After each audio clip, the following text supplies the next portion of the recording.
αλγορίθμου και ενός προβλήματος πιο συγκεκριμένα.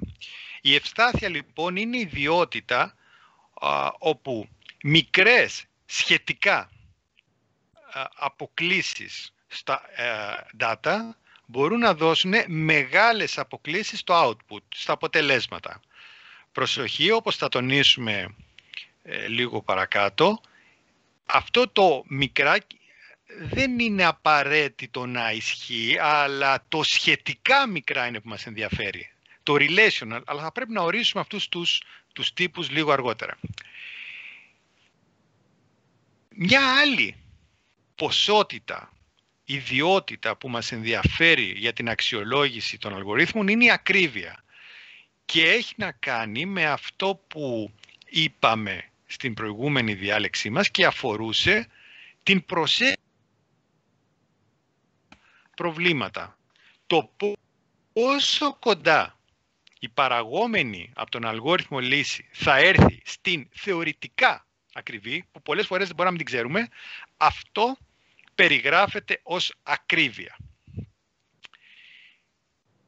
Πάμε λοιπόν να ορίσουμε, αφού στο μάθημά μας θα ασχοληθούμε με τα σφάλματα, πάμε να ορίσουμε ποσότητες που περιγράφουν ακριβώς αυτό που θέλουμε. Λέμε λοιπόν ως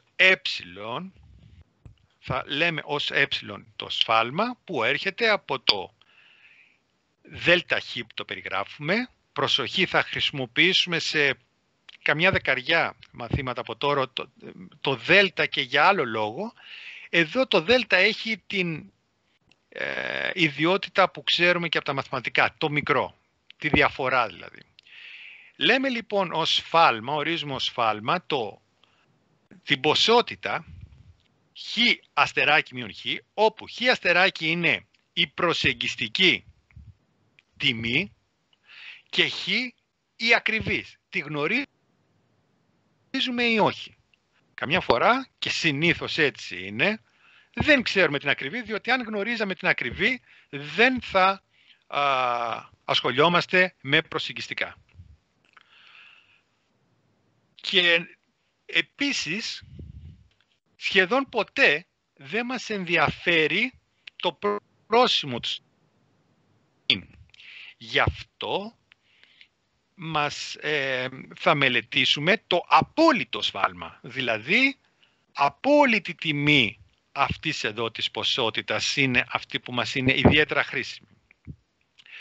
Επειδή δεν έχουν καταφέρει να συμφωνήσουν στην διεθνή βιβλιογραφία ποιο είναι το σφάλμα και ποια η διόρθωση, και άλλα βιβλία το χρησιμοποιούν το ε στη θέση της διόρθωσης, το TAF που είναι για μένα, ναι, εμείς θα πούμε και τις δύο.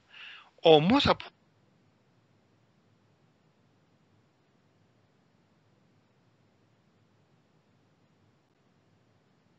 μείον σφάλμα εδώ δεν έχουν διαφορά. Τέλος, το σφάλμα νομίζουμε ότι μας λέει όλη την πληροφορία που θέλουμε, όμως είναι πολλές φορές και παραπλανητική η πληροφορία που παίρνουμε. Για παράδειγμα, εάν σας πω ότι έκανα σφάλμα στον υπολογισμό μιας ποσότητας 0,01, πιστεύω ότι η πλειοψηφία σας θα θεωρήσει ότι είναι πολύ μικρή η αστοχία που είχα και είμαι πολύ κοντά στην ακριβή τιμή. Δεν είναι όμως αλήθεια αυτό. Εξαρτάται από το τι ήθελα να προσδιορίσω. Εάν λοιπόν η τιμή, η πραγματική τιμή χ ήταν και η ίδια πολύ μικρή, ας πούμε της τάξης του 10⁻6, τότε το να κάνει σφάλμα 10⁻3 είναι υπερβολικό. Αντίθετα, εάν έχεις να προσεγγίσεις μία ποσότητα της τάξης του δισεκατομμυρίου και μου κάνεις πάλι το ίδιο σφάλμα, πάλι της τάξης του 10⁻3, καταλαβαίνετε ότι είναι ανούσιο. Είμαι πολύ κοντά στην ακριβή τιμή. Άρα το σφάλμα εξαρτάται από την τιμή που πας να προσεγγίσεις και δεν είναι ενδεικτική. Γι' αυτό συνήθως χρησιμοποιούμε το απόλυτο σχετικό σφάλμα, το οποίο είναι το σφάλμα κανονικοποιημένο, δηλαδή διαιρεμένο με την ποσότητα χ, η οποία είναι η ακριβής τιμή. Στην εξαιρετική περίπτωση που ήθελα να προσεγγίσω το 0, που είναι πολύ σπάνιο, δηλαδή μια ποσότητα που είναι ακριβώς 0, καταλαβαίνετε ότι αυτός ο τύπος έχει πρόβλημα. Αυτός που δίνεται εδώ, διότι θα πρέπει να διαιρέσω με το 0. Σε αυτή την περίπτωση μπορώ να κάνω μια παρέκκληση και να χρησιμοποιήσω την χ προσεγγιστική, εφόσον είναι διαφορετική από το 0. Είτε λοιπόν βάζω χ από κάτω ή χ αστεράκι, αν το χ ξέρω ότι είναι το 0. Να λοιπόν οι ποσότητες που θα χρησιμοποιήσουμε κατά κόρον σε αυτό το μάθημα. Σφάλμα, απόλυτο σχετικό σφάλμα. Με το απόλυτο σχετικό σφάλμα να είναι πιο ενδεικτικό για την ακρίβεια του αποτελέσματός σας. Και καμιά φορά αυτό το δέλτα μπορείτε να το δείτε και επί της 100. Το εκατοστιαίο σφάλμα. Αν πολλαπλασιάσω αυτό το δέλτα με το 100, καταλαβαίνετε ότι έχω το εκατοστιαίο σφάλμα, απόκλιση της προσέγγισης μου σε σχέση με την ακριβή τιμή. Να ρωτήσω. Παρακαλώ. Για να υπολογίσουμε το δέλτα θα πρέπει να ξέρουμε την ακριβή τιμή του χ. Ναι. Όμως σε όλα τα προβλήματα θα θέλουμε αυτό να το βρούμε, που αυτό μπορεί να είναι πολύ δύσκολο. Όχι, μα είναι προθύστερο. Δηλαδή, περίμενα αυτή την ερώτηση και να το ξεκαθαρίσουμε. Αυτό είναι το θεωρητικό. Πρέπει να πω τι είναι το ε. Το αν θα το βρω ή όχι, θα δούμε παρακάτω τι πρακτικά γίνεται. Αλλά πρώτα πρέπει να ορίσω κάτι που έχει νόημα. Αυτό που μου λέτε είναι το πρακτικό. Ναι, συμφωνώ. Αν ήξερα ποιο είναι το χ, τι συζητάμε. Δεν θα πρέπει να κάνουμε τίποτα. Να κλείσουμε το μάθημα, πάμε παρακάτω. Άρα, να ορίσουμε θεωρητικά τι θέλουμε και να δούμε πρακτικά τι συμβαίνει και πιθανότατα να το αλλάξουμε. Θα σας πω όμως εγώ και κάποια περιπτωσιολογία όπου το ξέρεις το χ. Και αυτά είναι τα τεστ προβλήματα. Δηλαδή όταν θέλεις να δοκιμάσεις μια καινούργια τεχνική, ένα καινούργιο αλγόριθμο, πόσο κοντά σε φέρνει στην πραγματική τιμή, θα το έχετε δει και στα διάφορα προβλήματα που υπάρχουν και για την πληροφορική, όπου σου λέει αυτό είναι το τεστ πρόβλημα που έχει λύση γνωστή αυτή. Δοκίμασε τον αλγόριθμό σου πάνω σε αυτό και πες μας πόσο κοντά φτάνεις. Αυτή είναι μία άλλη μορφή χρήσης του σφάλματος και βρίσκει εφαρμογή και αυτός ο τύπος και φυσικά και αυτός εδώ, το δέλτα, που χρειάζεται την πραγματική τιμή. Από την άλλη, δεν θα αμφισβητήσω και δεν θα φέρω αντίρρηση ότι όταν βάζω αυτόν τον αλγοριθμό μου, όχι σε τεστ πρόβλημα, αλλά πραγματικά να δουλέψει, τότε ενδεχομένως αυτός δεν έχει νόημα. Θα πάμε όμως παρακάτω για να δούμε τι θα κάνουμε.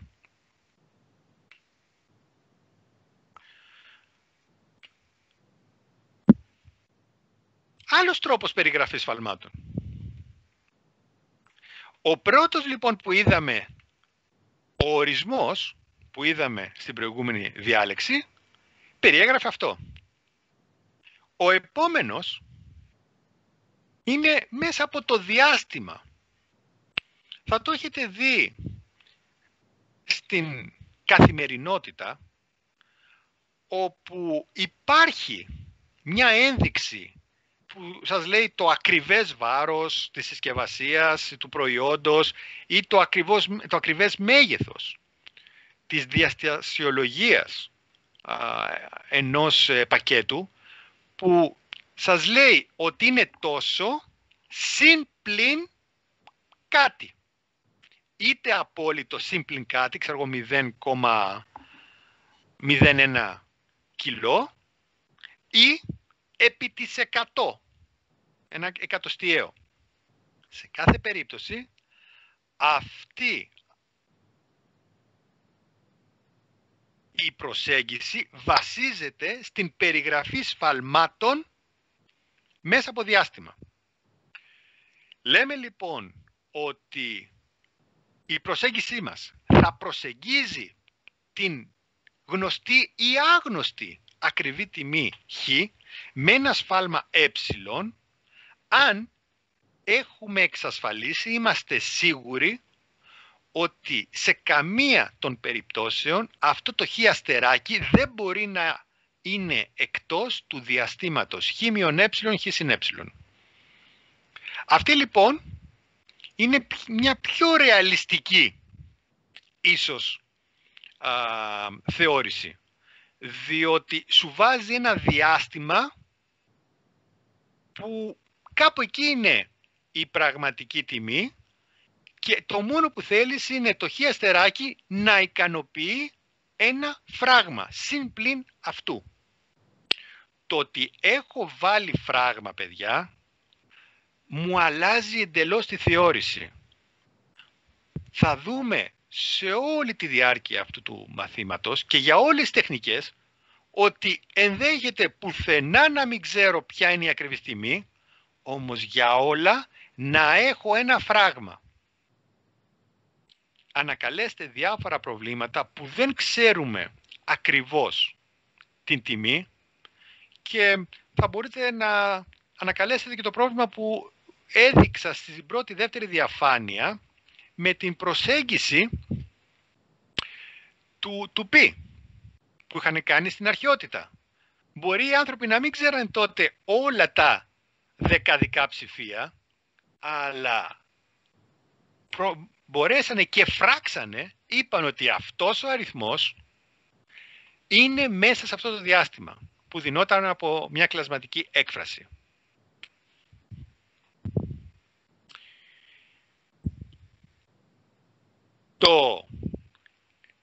Μια άλλη θεώρηση, τρόπος περιγραφής ενός σφάλματος, και θα το χρησιμοποιήσουμε κατά κόρον, είναι μέσα από τα δεκαδικά ψηφία.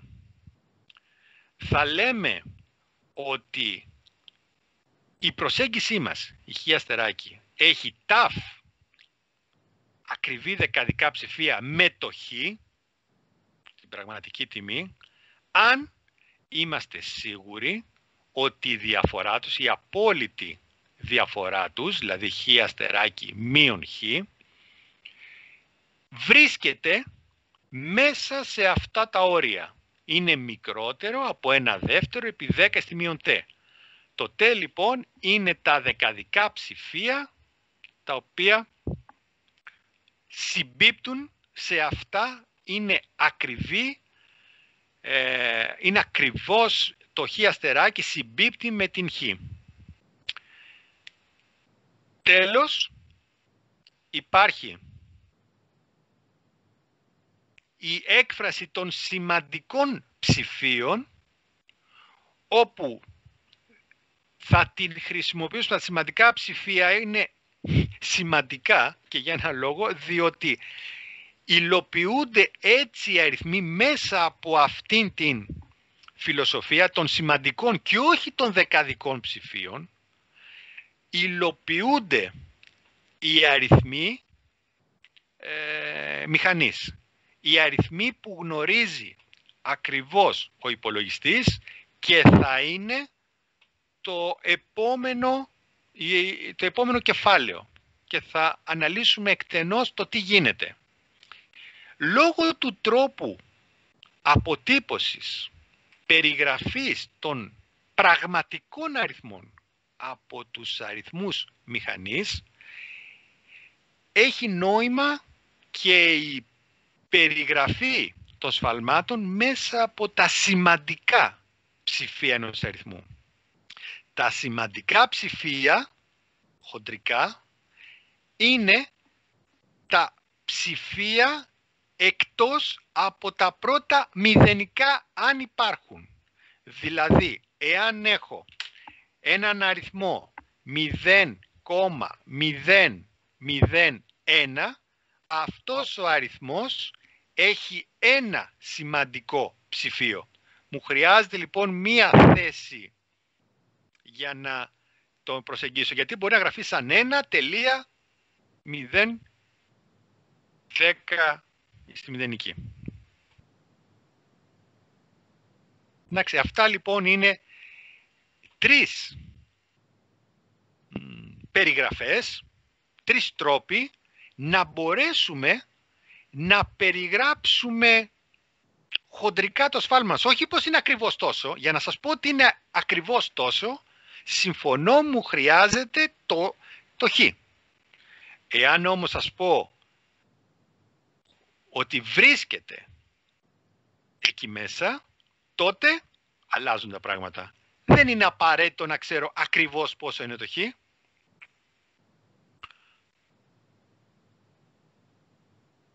Πάμε λίγο να δούμε μια εφαρμογή αυτών που είπαμε. Ας υποθέσουμε ότι ψάχνω την ακριβή τιμή του ρίζα 200. Αυτός ο αριθμός, αν κάνουμε τις πράξεις, με 8 δεκαδικά ψηφία, είναι ο 14,14,21,35,62. Έστω ότι κάποιος παρουσιάζει ως προσέγγιση σε αυτόν τον αριθμό χ, το χ αστεράκι 14,14. Ο οποίος, ας αρχίσουμε να συνηθίζουμε λίγο σε αυτή τη γραφή, με ένα ψηφίο πριν από την υποδιαστολή, γράφεται ισοδύναμα και ως 1,414. Επί 10 στην πρώτη.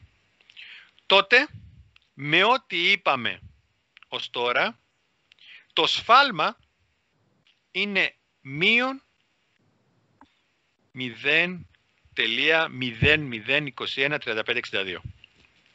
Και το απόλυτο σφάλμα είναι ο προηγούμενος αριθμός χωρίς πρόσημο. Τώρα, το δέλτα, το σχετικό σφάλμα που κάνω, είναι, όπως είπα, το σφάλμα διά την ποσότητα χ. Δηλαδή, το δέλτα χ προς χ, το οποίο είναι 0,00151. Αυτό, χωρίς πρόσημο, αν πάρω το απόλυτο σχετικό σφάλμα, είναι μια άλλη ποσότητα και αυτή ιδιαίτερα χρήσιμη.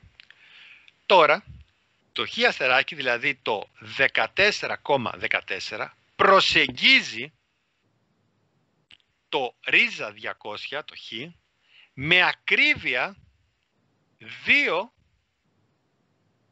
δεκαδικών ψηφίων. 2 είναι τα δεκαδικά ψηφία στα οποία έχουν σύμπτωση αυτοί οι δύο αριθμοί.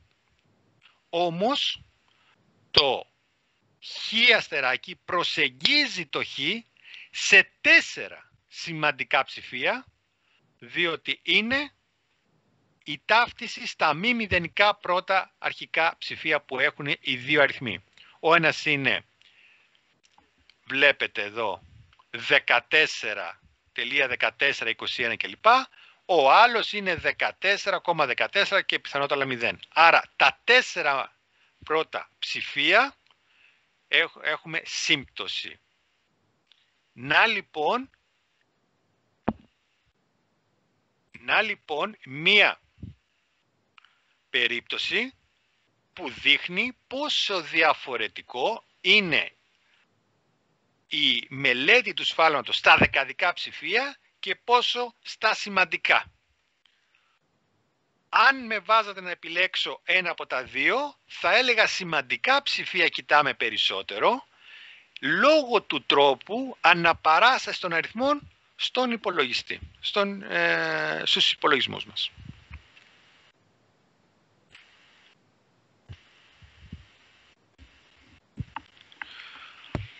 Γίνεται Λοιπόν, λίγο να εξηγήσετε περισσότερο τι είναι τα σημαντικά ψηφία. Τα σημαντικά ψηφία περιέχουν τους μη μηδενικούς αριθμούς αν υπάρχουν μπροστά. Δηλαδή αν είχα σε αυτήν την περίπτωση 0,0,1421 και ο άλλος ήταν 0,014 κλπ. Θα φέρω και τους δύο αριθμούς σε μια τέτοια γραφή και θα δω πού έχουν σύμπτωση, πού είναι κοινά αυτά τα ψηφία. Σε αυτά τα ψηφία λοιπόν είναι τα σημαντικά. Θα κάνουμε στο φροντιστήριο της Τρίτης, θα κάνουμε μία εφαρμογή για να μελετήσουμε ένα τέτοιο παράδειγμα. Να κάνουμε και άλλο δηλαδή, υπάρχει εδώ μία στις διαφάνειες, να κάνουμε και ένα άλλο να πούμε τη διαφορετικότητα.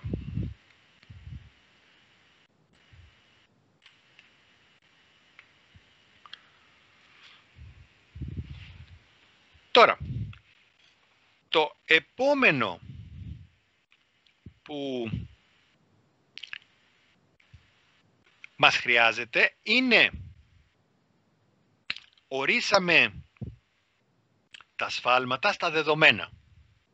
Όμως τα δεδομένα μόνα τους συνήθως δεν είναι υπαρκτά μέσα σε ένα πρόβλημα, παραδιαιωνίζονται, αυξάνονται, ίσως και μειώνονται, μέσα από την επίδραση συναρτήσεων. Δηλαδή, πάνω σε αυτά τα δεδομένα συναρτήσεις, που είτε θα τα κάνουν μεγαλύτερα, και εκεί είναι το πρόβλημα, είτε θα τα αφήσουν ως έχει ή ενδεχομένως και να τα μικρύνουμε. Άρα λοιπόν, αυτό που θέλουμε τώρα λίγο να πούμε είναι ποια θα είναι η επίδραση αν έχω ένα σφάλμα ε, τι θα γίνει στο ΔΕΛΤΑ F του χ. Αν λοιπόν ξέρω το χ αστεράκι με το χ τι απόκλιση έχει, τι μπορώ να πω ή τι μπορώ να περιγράψω για το F του χ αστεράκι μείον F του χ. Σε γλώσσα αλγοριθμική πληροφορικής, τι είναι το χ αστεράκι με το χ? Συνήθως το input error, οι διαταραχές που έχω στα αρχικά μου δεδομένα. Τι είναι αυτό που περιγράφω εδώ? Είναι το output error. Το F είναι κάτι γενικό. Μπορεί να είναι ο αλγόριθμος, μπορεί να είναι όλη η διαδικασία που χρησιμοποιώ. Μπορεί να είναι και μία συνάρτηση. Άρα λοιπόν με F είναι η απεικόνηση. Αυτό που με νοιάζει λοιπόν είναι το ΔΧ. Τι σχέση έχει με το ΔF του χ? Έμεσα θέλω να πάω στα χωράφια της ευστάθειας. Βλέπετε ότι ό,τι λέω περιγράφει ΔΧ, ΔF του χ. Είναι αυτό που έλεγα με λόγια, το μικρό σφάλμα στο input, να μπορέσω να το προσδιορίσω, να το περιγράψω τι γίνεται στο ΔF του χ. Θα πάρουμε μια απλή περίπτωση ή θα πάμε σε συναρτήσεις ώστε να δούμε αν αυτός ο αλγοριθμός μας, η διαδικασία μας ήταν η πιο απλή περίπτωση, δηλαδή μία συνάρτηση, τότε τι μπορούμε να πούμε, πώς μπορούμε να περιγράψουμε διαδικασία. Εάν η F, θα σας πω το εξής για να θυμηθούμε και λίγο τα μαθηματικά. Αυτό το F του χ, αστεράκι μείον F του χ, θα μπορούσα να το γράψω, είναι κοντά σε ποια έννοια που ξέρετε από τα μαθηματικά?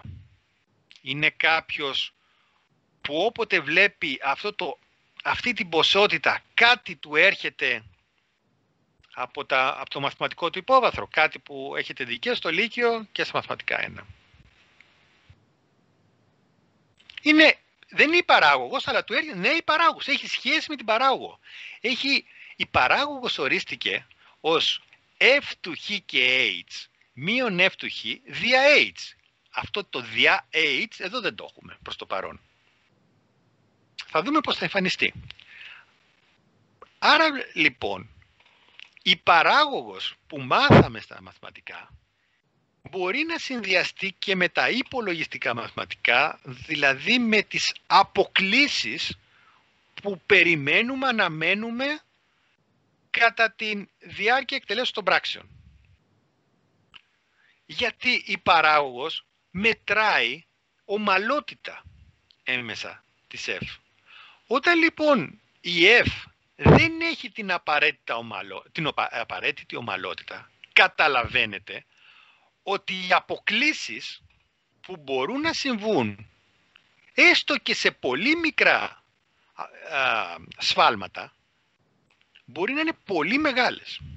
Αντιθέτως, όταν έχουμε μια ομαλότητα στην παράγωγο, όταν είναι παραγωγήσιμη στο διάστημα που θέλουμε, γύρω από την ακριβή τιμή, αυτή η F, αφηρημένα μιλάω για οποιαδήποτε F, τότε αμέσως έχω ένα φράγμα.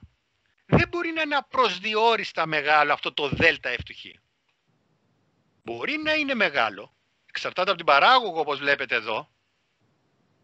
Αν για αυτό το διάστημα η F παράγωγος μπορεί να πάρει και πολύ μεγάλες τιμές, ενδεχομένως αυτή εδώ η σχέση με ενημερώνει ότι ενδεχομένως μπορεί αυτή η απόκλιση να είναι μεγάλη. Δεν μου το εξασφαλίζει, δεν είναι ισότητα, είναι ανισότητα. Όμως έχω ένα φράγμα πλέον. Όταν δεν είναι ομαλή, δεν το έχω αυτό. Μπορεί να γίνεται οτιδήποτε. Ευτυχώς εμείς εδώ θα μιλήσουμε για παραγωγήσιμες συναρτήσεις, ομαλές διαδικασίες και συναρτήσεις, ώστε να έχω ένα μέτρο να μπορώ να πω κάτι. Παράδειγμα, παιδιά. Αν έχω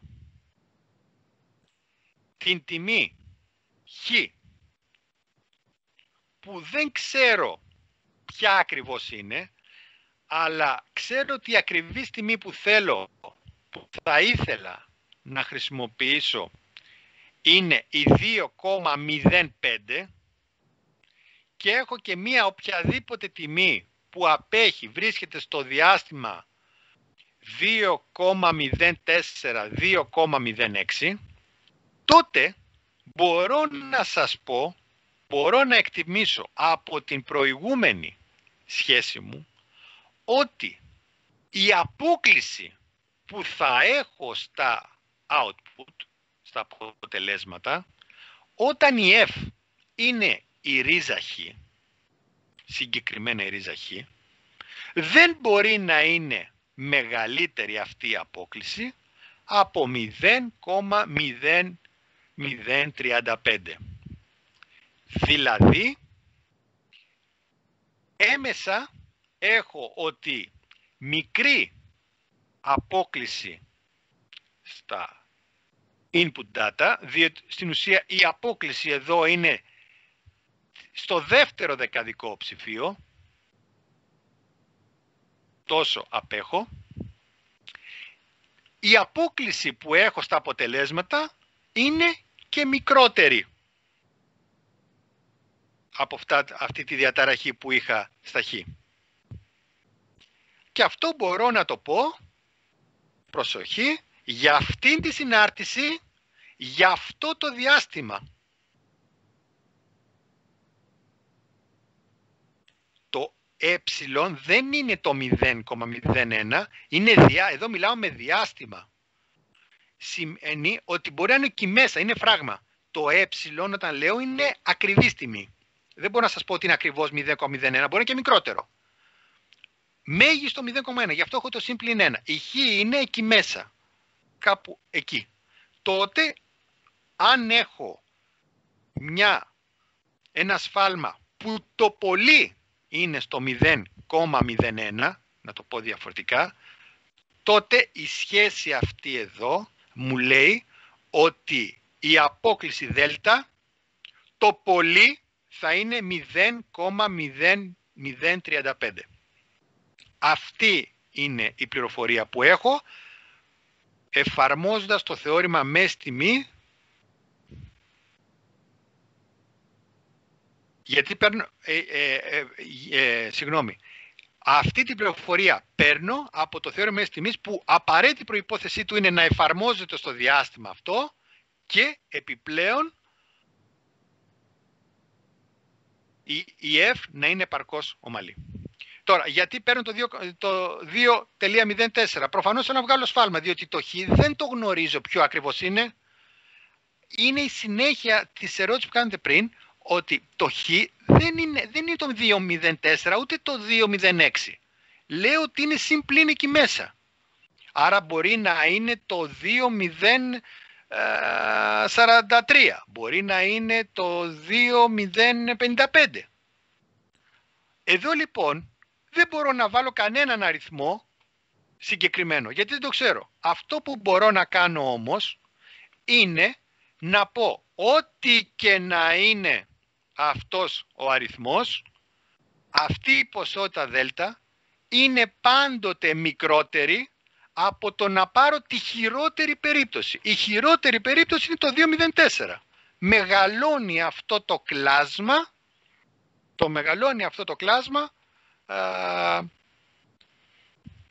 το χειρότερο, είναι η χειρότερη κατάσταση, η χειρότερη περίπτωση.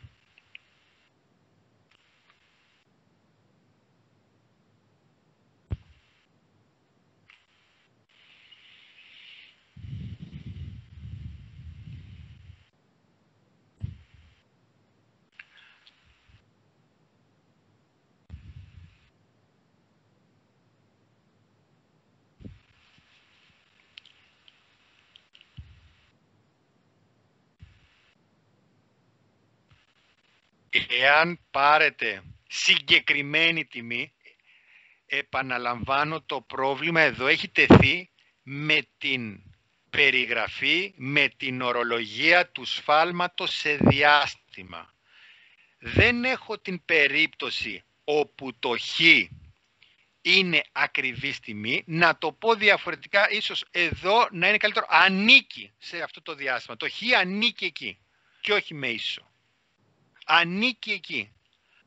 Αν λοιπόν ανήκει μέσα σε αυτό το διάστημα, δεν μπορείτε να μιλήσετε με ακρίβεια παρά μόνο με φράγμα. Το φράγμα το οποίο αναλύεται σε αυτήν εδώ τη σχέση. Τι ζητάμε, τι θέλει αυτή η σχέση για να δουλέψει? Θέλει παράγωγο της F σε ένα άγνωστο σημείο ξ. Γιατί το ξ έρχεται από το θεώρημα μέσης τιμής, άρα ξέρω ότι υπάρχει αλλά δεν ξέρω ποιο είναι, και το ε το οποίο είναι η απόκλιση. Αυτό λοιπόν που κάνω είναι υπολογίζω ένα φράγμα για το F παράγωγος του Ξ. Λόγω της συμπεριφοράς της F παραγωγού που είναι η 1/2 ρίζα Χ, δηλαδή αυτή είναι ευθύνουσα συνάρτηση, το μέγιστό της είναι στο 2,04, η χειρότερη περίπτωση. Από την άλλη, το ε που έχετε στον αριθμητή είναι μεταξύ του 2,04-2,05. Άρα η απόσταση δεν είναι μεγαλύτερη από 0,01. Το χειρότερο που μπορεί να είναι είτε είναι 2,04 ή 2,06. Απόσταση 0,01.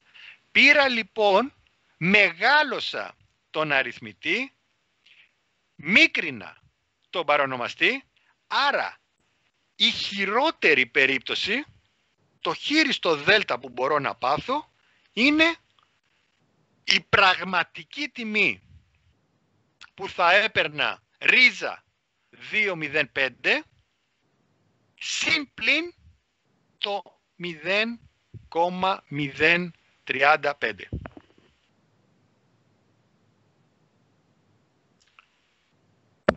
Ερώτηση.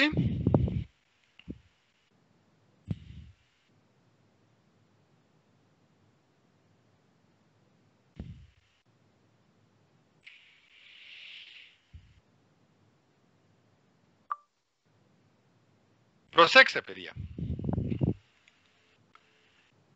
Δεν θέλω να συγχέουμε το γεγονός ότι δέλτα F του Χ είναι πολύ πολύ μεγαλύτερο από το δέλτα του Χ,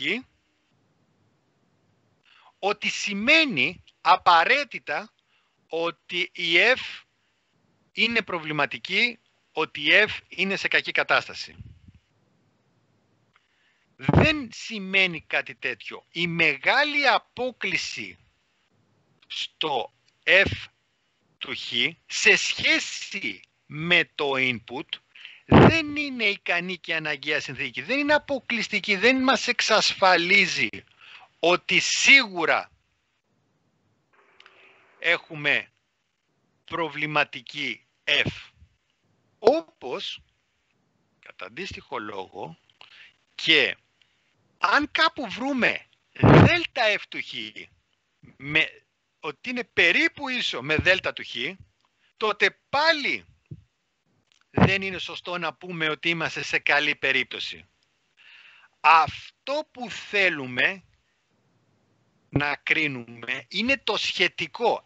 Έρχομαι πάλι στο σημείο που τόνισα στην αρχή της σημερινής μας διάλεξης. Ότι το ε, και εδώ, εάν είσαστε παρατηρητικοί, εδώ έχουμε ε, δηλαδή χ αστεράκι, τι είναι αυτό, χ αστεράκι μείον χ. Δέλτα F του Χ. Τι είναι αυτό, F του Χ αστεράκι μείον F του Χ.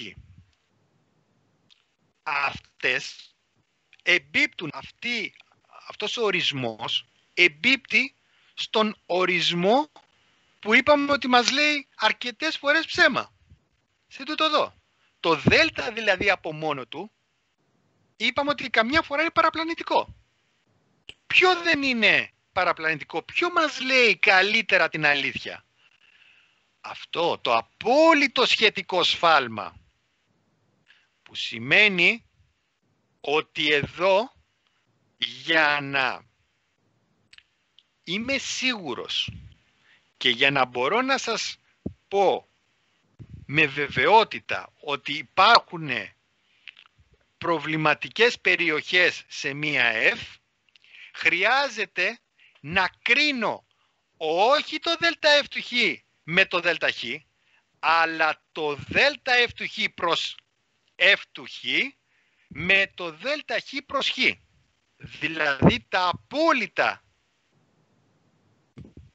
απόλυτα σχετικά σφάλματα ΔΕΛΤΑ F του Χ και ΔΕΛΤΑ του Χ. Αυτό λέει την αλήθεια.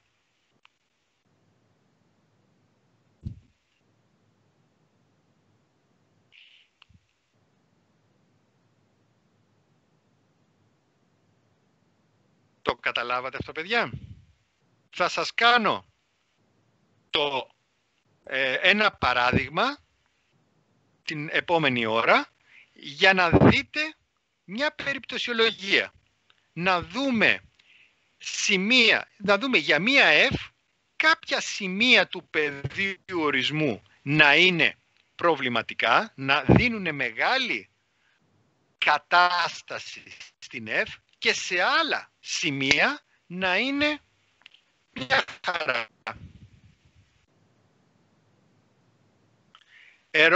Υπάρχει κάποια ερώτηση πριν κάνουμε το διάλειμμά μας? Το έχω εγώ μια ερώτηση. Ένα λεπτό, να απαντήσω λίγο σε ένα μήνυμα και μετά θα σας πω. Το είναι με τον ορισμό Τούτο εδώ. Περιγράφω ένα σφάλμα, ξέρω, έστω ότι ξέρω ότι η ακριβή τιμή είναι 2,05. Και έχω, αυτό λοιπόν είναι το χ. Και έχω ένα χ αστεράκι, το οποίο ξέρω ότι είναι εδώ μέσα. Αυτό χ αστεράκι είναι χ συν πλην ε. Δεν ξέρω όμως ποιο ακριβώς είναι το χ αστεράκι. Ξέρω ότι δεν ξεπερνάει σε απόσταση το 0,1 σε σχέση με το 2,05. Άρα είναι μεταξύ του 2,04-2,06. Δεν το ξέρω λοιπόν. Μπορώ να πω τότε ότι ακόμα και σε αυτή την ασαφή περίπτωση ξέρω αν χρησιμοποιήσω, αν πάω να υπολογίσω το ρίζα χ, ότι δεν υπάρχει περίπτωση το δέλτα f του χ να έχει μεγαλύτερη απόκλιση από τόσο σε σχέση με την ακριβή τιμή της f του χ, δηλαδή της f στο 2,05. Με άλλα λόγια, όπως γράφει η διαφάνεια, ξέρω ότι οτιδήποτε μου δώσετε ως χ μέσα στο 2,04-2,06, αυτό που θα πάρετε ως αποτέλεσμα θα βρίσκεται εδώ μέσα. Λοιπόν, παρακαλώ, πείτε μου με τον ήχο. Ωραία. Ναι. Αν έχω τη συνάρτηση ημίτονο 1 δια χ, ναι. μπορώ να πω ότι είναι σε κακή κατάσταση γύρω από το 0, όμως άμα πάω στο 1000 είναι σε καλή κατάσταση. Ακριβώς αυτό. Μα είπα ότι θα εξαρτάται για μια F δεν είναι σε κακή κατάσταση ή όχι. Δεν είναι διαδικό το πρόβλημα. Είναι, δεν είναι. Δεν μπορώ να απαντήσω έτσι. Κάποτε είναι, κάπου μπορεί να είναι. Μπορεί να υπάρχουν ένα σημείο πεπερασμένου πλήθου σημεία, αριθμίσιμου πλήθου σημεία, που αυτή έχει πρόβλημα, είναι σε κακή κατάσταση, και στα υπόλοιπα να μην είναι.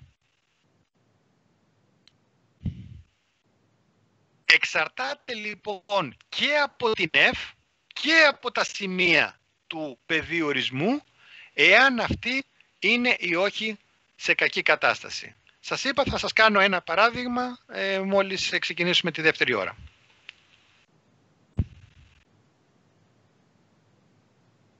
Ωραία.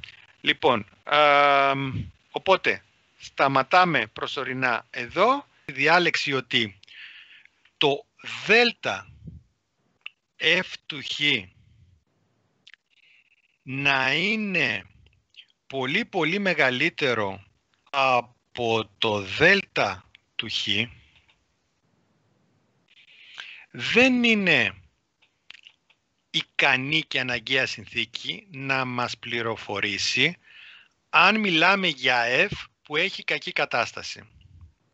Και το αντίστροφο, ούτε το δέλτα F του χ να πούμε ότι είναι περίπου ίσο, να ξέρουμε ότι είναι περίπου ίσο με το δέλτα χ, δεν είναι ικανή συνθήκη να μας πληροφορήσει ότι η F του χ είναι σε καλή κατάσταση.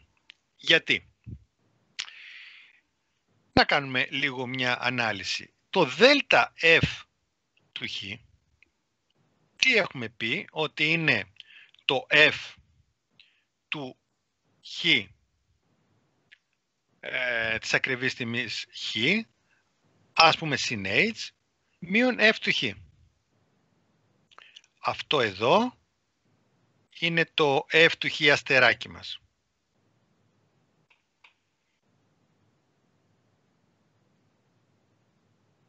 F του χ αστεράκι. Αυτό λοιπόν είναι ξεκάθαρο ότι κάνει H, εφόσον η F είναι παραγωγήσιμη, κάνει H, F παράγωγος του ξ με ένα ξ που βρίσκεται μεταξύ του χ και του χ και h. Και μπορώ να πω περίπου ίσο ότι είναι αυτό, με το HF παράγωγος του Χ, αν το H είναι πολύ μικρό, τότε καταλαβαίνει το διάστημα Χ και H είναι πολύ μικρό, άρα περίπου ίσοι είναι αυτοί οι δύο ποσότητες. Άρα το δέλτα F του Χ είναι H επί F παράγωγος του Χ.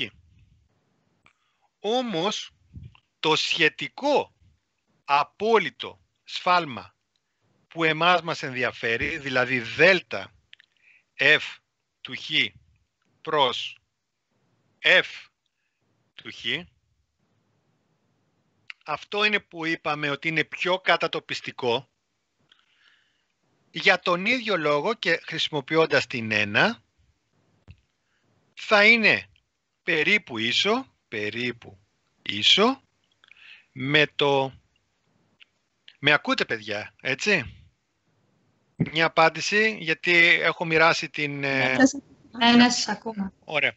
Λοιπόν, αυτό θα είναι από την 1 ή ό,τι είχα βρει πριν, HF παράγωγος του Χ προς F του Χ.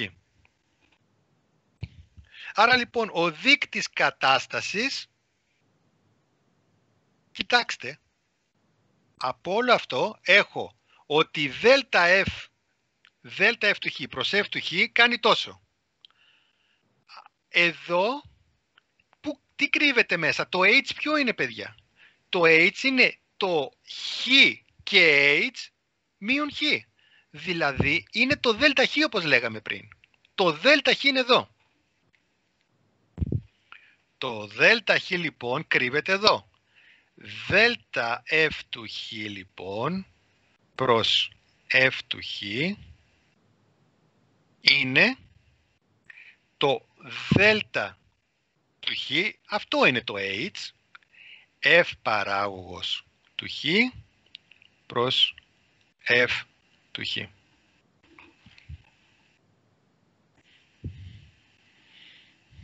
Άρα ο δείκτης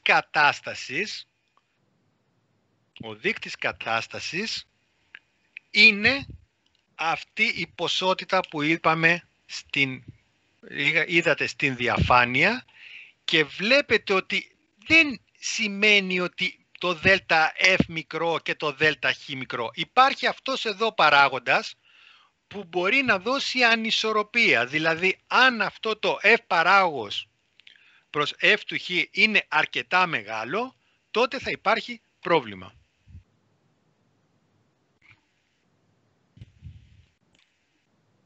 Κατανοητό? Να δούμε λοιπόν τώρα και ένα πρόβλημα υπαρκτό. Να κάνουμε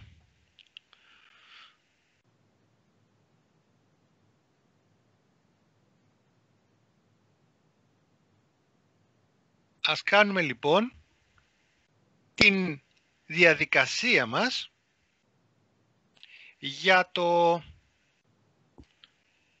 μια συνάρτηση.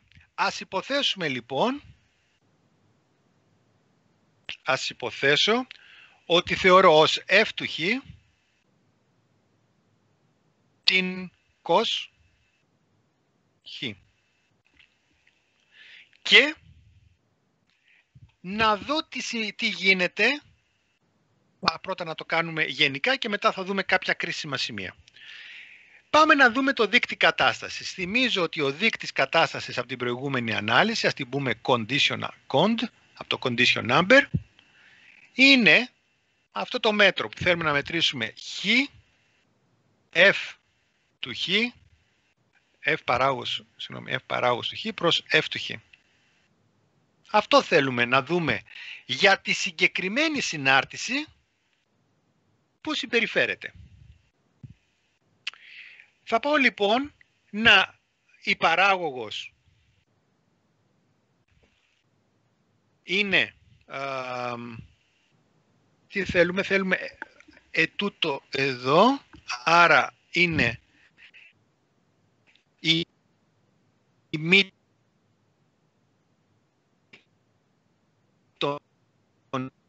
προς ημίτονο, άρα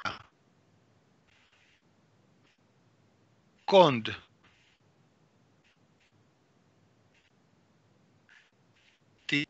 της εύτοχη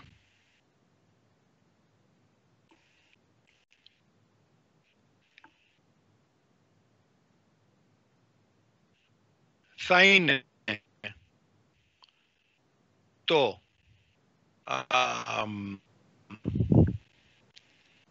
H, δηλαδή πόσο απόκληση, ας βάλουμε εδώ H.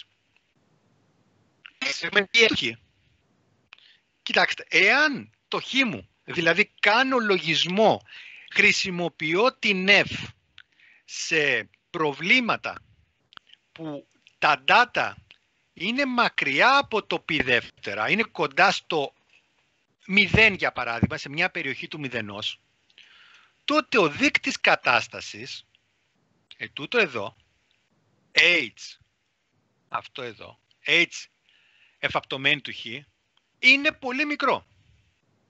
Όταν όμως κάνω λογισμό, χρησιμοποιήσω την ίδια συνάρτηση, τη συνημήτωνο, σε περιοχές πολύ κοντά στο π δεύτερα, τότε υπάρχει θέμα. Γιατί? Διότι ακριβώς το π δεύτερα αυτό κάνει σχεδόν άπειρο. Έχουμε να κάνει περίπου άπειρο, γιατί βάζω το περίπου, διότι είχα κάνει μια προσέγγιση για να βάλω το χ. Κανονικά ο τύπος ήθελε το ξ, που δεν το ξέρω. Και εγώ έκανα το περίπου ίσο με χ. Εκεί έκλεψα λίγο. Γι' αυτό λέω περίπου άπειρο. Όμως είναι μια καλή ένδειξη ότι θα πρέπει, αν ισχύει αυτή η θεώρηση και αυτή η θεωρία γενικά, θα πρέπει, εάν πάμε να υπολογίσουμε το συνημήτωνο σε περιοχές κοντά στο π δεύτερα, θα πρέπει να έχουμε πολύ μεγάλη απόκλιση στο σχετικό, επαναλαμβάνω, σφάλμα δέλτα F του χ σε σχέση με το σχετικό σφάλμα δέλτα χ. Για να το δούμε. Ισχύει κάτι τέτοιο?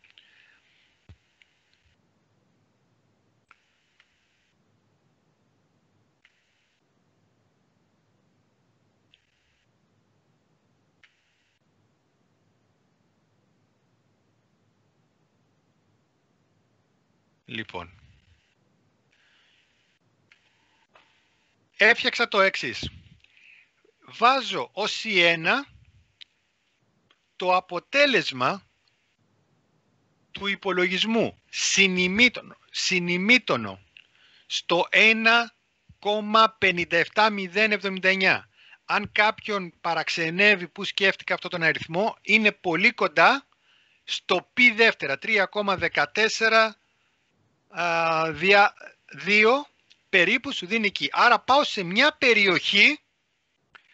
μια περιοχή του π δεύτερα, που με την ανάλυση που έκανα πριν έχω την ένδειξη ότι τα πράγματα στους υπολογισμούς θα είναι δύσκολα, θα έχω αστάθεια. Πήγα λοιπόν και υπολογίζω το C1 με 8.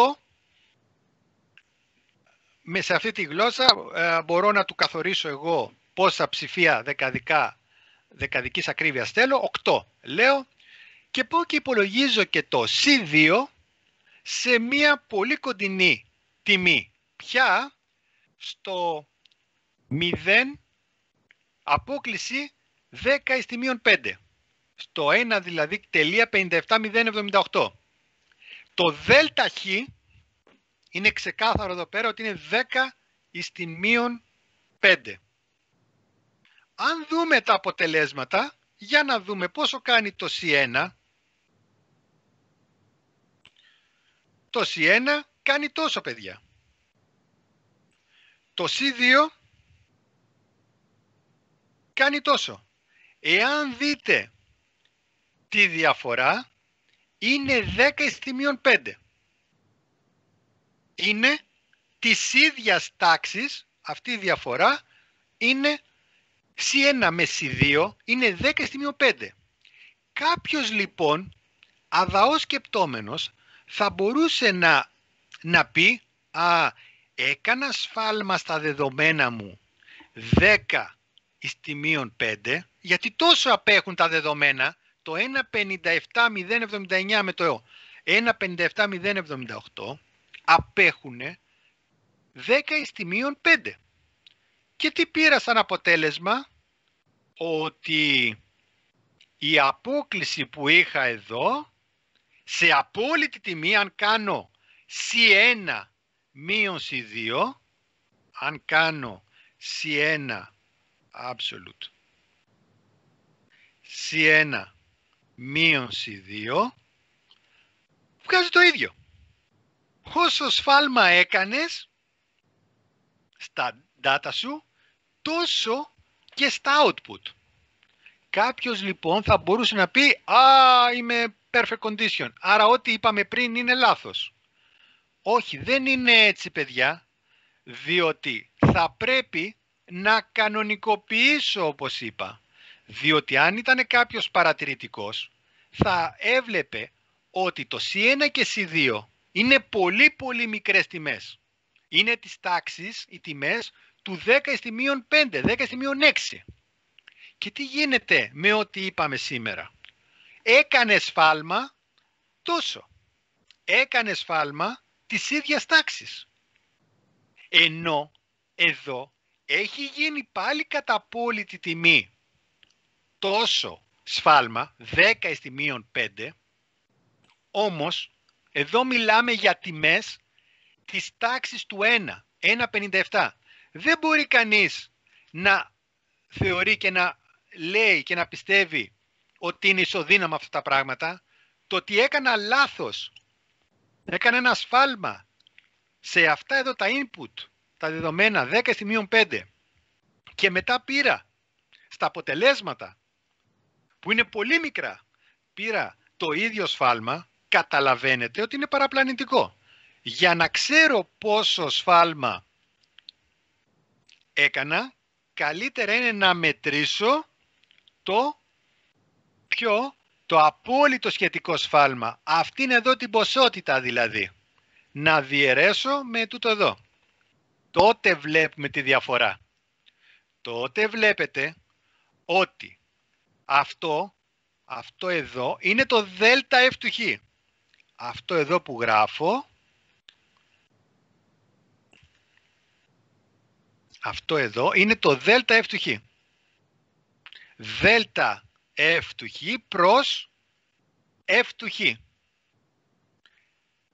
Και βλέπετε ότι είναι 1,58,058.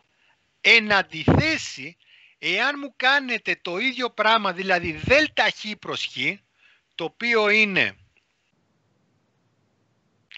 1,57,079 μείον 1,57,078 και το διαιρέσετε με την ακριβή τιμή, δεν θα είναι μεγάλη απόκληση να χρησιμοποιήσω ένα από τα δύο την ακριβή τιμή, 1,57,079 για παράδειγμα.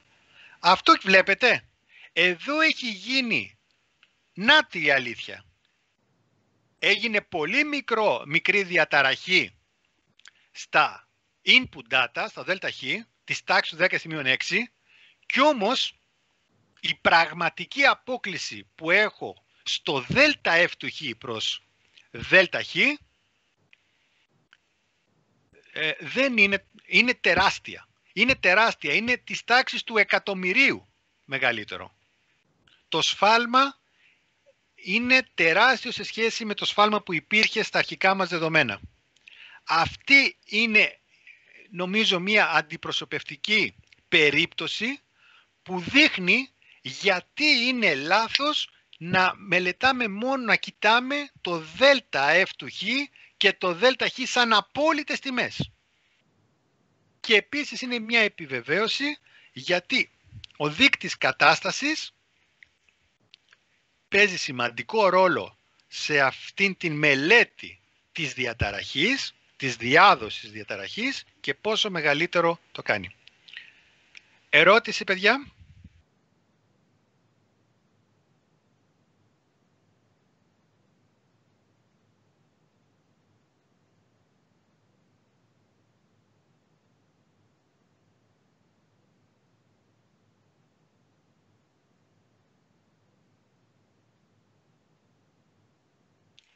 Κατανοητό?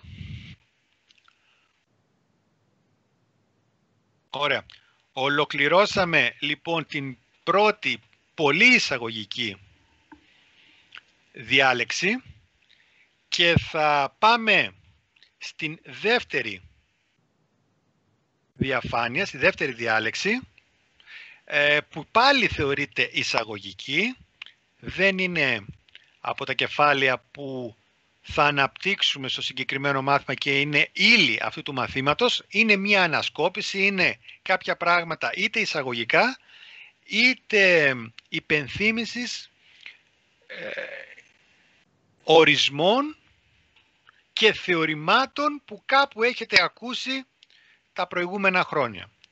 Τέτοιο λοιπόν είναι και το ανάπτυγμα Taylor, το πολυώνυμο Taylor ή η σειρά Taylor που είχατε ακούσει στα μαθηματικά 1 σίγουρα. Για να λοιπόν να σας το κάνω share και να συζητήσουμε.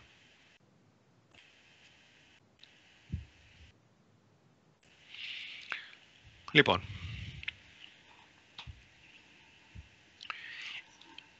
είπαμε ότι βασική μας αρχή σε αυτό το μάθημα θα είναι το δύσκολο να το προσεγγίζουμε με απλούστερο. Πολλές συναρτήσεις, οι οποίες μας είναι ιδιαίτερα διαδεδομένες στα προβλήματα, όπως είναι οι τριγωνομετρικές, όπως είναι οι εκθετικές, όπως είναι ο λογάριθμος ή οι τετραγωνικές ρίζες, δεν μπορούν να υπολογιστούν ακριβώς, αλλά επίσης και με έναν απλό τρόπο. Γιατί? Διότι το συνημήτωνο είναι μία άπειρη σειρά. Θα έχετε δει ότι κανείς δεν ξέρει για όλες τις γωνίες. Δεν υπάρχει ένας τύπος που να σου δίνει για όλες τις γωνίες το αποτέλεσμα πόσο κάνει το κόστο χ. Υπάρχουν οι τριγωνομετρικοί πίνακες που έχουν με κάποια διαμέριση, κάποια διακριτοποίηση, σου έχουν τις γωνίες ή αναμήρα ή αναλεπτά και πάει λέγοντας στην καλύτερη των περιπτώσεων.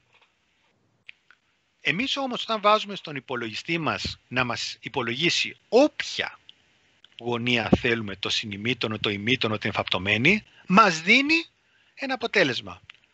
Άρα τι κάνει? Πώς το βρίσκει? Αυτό θα είναι ο προβληματισμός μας που θα μας οδηγήσει στο να αναπτύξουμε την θεωρία, την προσεγγιστική αυτή θεωρία, πώς δύσκολες συναρτήσεις προσεγγίζονται από κάποιες απλούστερες. Οι απλούστερες που θα χρησιμοποιήσουμε είναι τα πολυώνυμα, τα αλγεβρικά πολυώνυμα. Κατ' επέκταση σε πιο σύνθετες ή σε διαφορετικά προβλήματα, τα τριγωνομετρικά πολυώνυμα είναι το ίδιο χρήσιμα με τα αλγεβρικά πολυώνυμα. Για παράδειγμα, ό,τι έχει μέσα περιοδικότητα, όποιο φαινόμενο είναι περιοδικό, τα αλγεβρικά πολυώνυμα παύουν να είναι καλή επιλογή και τότε πάμε στα τριγωνομετρικά. Η επεξεργασία σήματος, ήχου, εικόνας κλπ. Είναι μια τέτοια περιπτωσιολογία. Εμείς όμως εδώ, σε αυτό το μάθημα, δεν θα ασχοληθούμε με τριγωνομετρικά πολυώνυμα, θα μείνουμε στα αλγεβρικά. Γιατί αυτές οι συναρτήσεις, τα πολυώνυμα, τα λέμε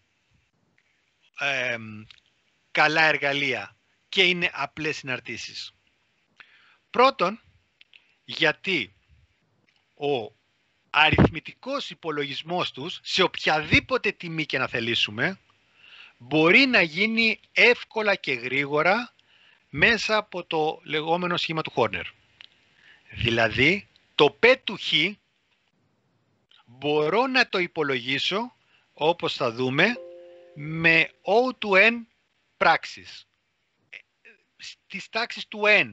Εάν ο βαθμός του πολυονίμου σας είναι N, τότε τόσες πράξεις σας χρειάζονται για να υπολογίσετε την τιμή του σε οποιοδήποτε σημείο. Τέτοιοι αλγόριθμοι στη θεωρία της πληροφορικής λέγονται και real-time algorithms.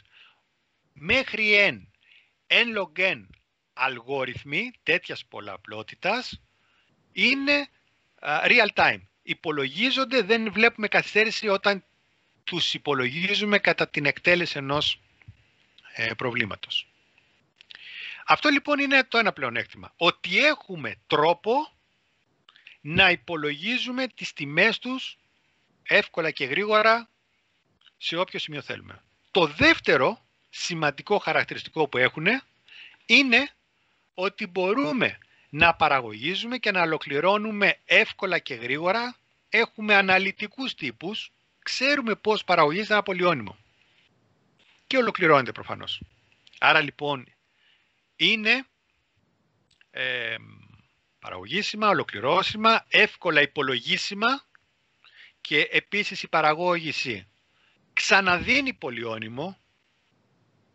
Ξαναπέφτουμε λοιπόν πάλι σε αυτή την καλή οικογένεια συναρτήσεων και είναι και ομαλές κατασκευές. Τα πολυώνυμα είναι άπειρες φορές παραγωγήσιμα. Βλέπουμε λοιπόν ότι συγκεντρώνουν πολλά καλά χαρακτηριστικά. Όμως αυτά δεν θα ήταν αρκετά εάν δεν είχαμε το παρακάτω. Ποιο? Ότι τα πολυώνυμα και ιδιαίτερα τα κατατμήματα πολυώνυμα, οι συναρτήσεις που είναι κατατμήματα πολυώνυμα, δηλαδή χαλαρώνω την προϋπόθεση να είναι ένα πολυώνυμο, αλλά να είναι σε διαστήματα πολυώνυμο και ίσως να χαλάει αυτό σε κάποια διακριτά σημεία ή αριθμίσιμου πλήθους σημεία. Τότε μιλάμε για κατατμήματα πολυωνυμικές συναρτήσεις. Αυτά τα κατασκευάσματα, τα πολυώνυμα λοιπόν, έχουν πολύ καλές προσεγγιστικές ιδιότητες έναντι των συναρτήσεων των δύσκολων που περιγράψαμε παραπάνω. Ιδιαίτερα αυτών που είναι και από μόνες τους ομαλές, όπως είναι και το συνημήτωνο, το ημίτωνο, το ίστιχη, ο λογάριθμος στο συγκεκριμένο διάστημα, η τετραγωνική ρίζα. Όλες αυτές οι συναρτήσεις είναι και αυτές ομαλές, αλλά περίεργες στον υπολογισμό. Τα πολυώνυμα υπολογίζονται εύκολα και μπορούν να προσεγγίσουν όσο καλά θέλουμε τις δύσκολες παραπάνω συναρτήσεις. Αυτό το εξασφαλίζουμε μέσα από το πολύ σπουδαίο θεώρημα του Βάιστρας, όπου λέει ότι για οποιαδήποτε απλώς συνεχή συνάρτηση, αυτό συμβολίζει αυτό το καλλιγραφικό C, που θα το βλέπετε συχνά από εδώ και πέρα, συμβολίζει τη συνεχή συναρτήση του αλφαβήτα. Έστω λοιπόν μια οποιαδήποτε F απλώς συνεχής, ούτε καν παραγωγήσιμη στο αλφαβήτα, τότε αυτό το θεώρημα, το οποίο είναι και κατασκευαστικό, δηλαδή για να το αποδείξει, όχι, μια απόδειξη του είναι κατασκευαστική, νομίζω ότι ο Βάιστρας δεν το έχει αποδείξει κατασκευαστικά. Ναι. Το θεώρημα λοιπόν αυτό, που υπάρχει απόδειξη που είναι και κατασκευαστική, χρησιμοποιώντας τα πολυώνυμα Bernstein, λέει ότι για όποιο ε θέλεις, όσο μικρό σφάλμα και να θέλεις, υπάρχει ένας βαθμός n τέτοιος ώστε να μπορώ να κατασκευάσω πολυώνυμο βαθμού n τέτοιο ώστε το μέγιστο σφάλμα f του χ μείον αυτό το πολυώνυμο να μην ξεπερνάει το σφάλμα που μου είπες. Πουθενά στο αβ.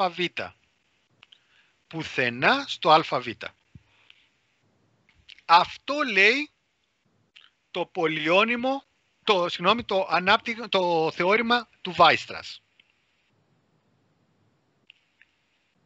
Υπάρχει κάποια ερώτηση πάνω σε αυτό, στην κατανόηση του θεωρήματος? Οπτικά, παιδιά, σκεφτείτε ότι αν έχω μια f του χ, μια οποιαδήποτε f χ, αυτό το θεώρημα μου εξασφαλίζει ότι μπορώ να βρω ένα πολυώνυμο κάποιου βαθμού, ώστε πουθενά στο αβ να μην αποκλίνει στο αντίστοιχο χ, από το αντίστοιχο f του χ, το πολυώνυμο πn του χ περισσότερο από ε σε σχέση με την f. Με άλλα λόγια, αν σκεφτώ την f του χ, ένα λεπτό να το δείξουμε, αν και νομίζω ότι είναι κατανοητό, αλλά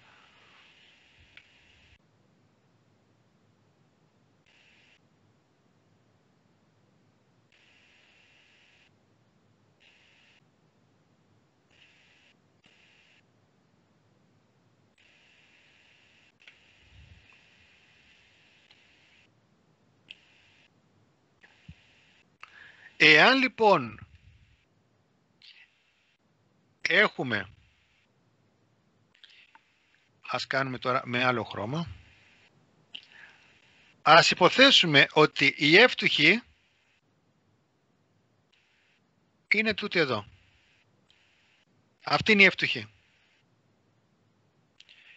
Τότε τι μου λέει αυτό το θεώρημα του Βάιστρας? Ότι,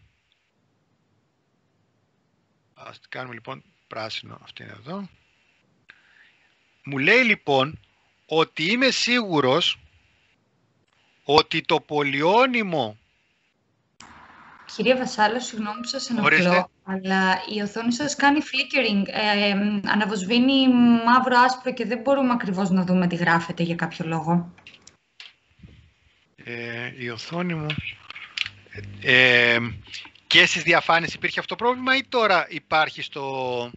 Όχι, τώρα με το που το ανοίξατε. Και πριν που γράφατε βλέπαμε κανονικά, απλά τώρα κάνει flickering άσπρο-μαύρο.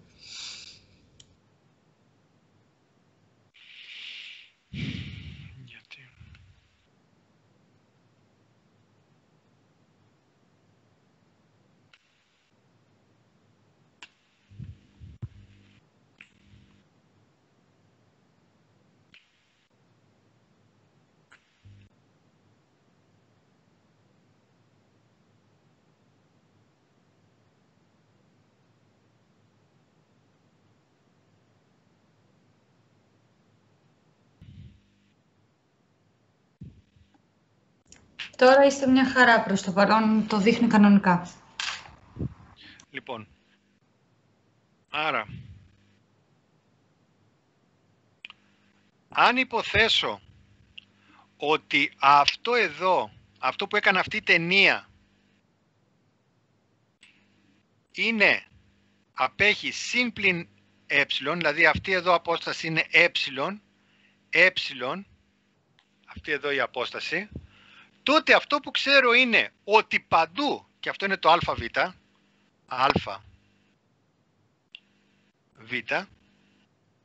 τότε ξέρω ότι σίγουρα αυτό το πολυώνυμο που κατασκευάζω παντού εδώ μέσα είναι κάπως έτσι.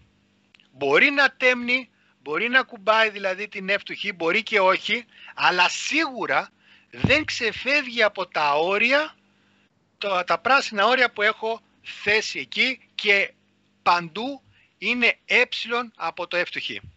Αυτή είναι η γεωμετρική ερμηνεία του θεωρήματος του Βάιστρας, ότι σου εξασφαλίζει ότι σε ένα διάστημα αβ η διαφορά της f του χ με αυτό το πολυώνυμο δεν ξεπερνάει αυτή την ποσότητα.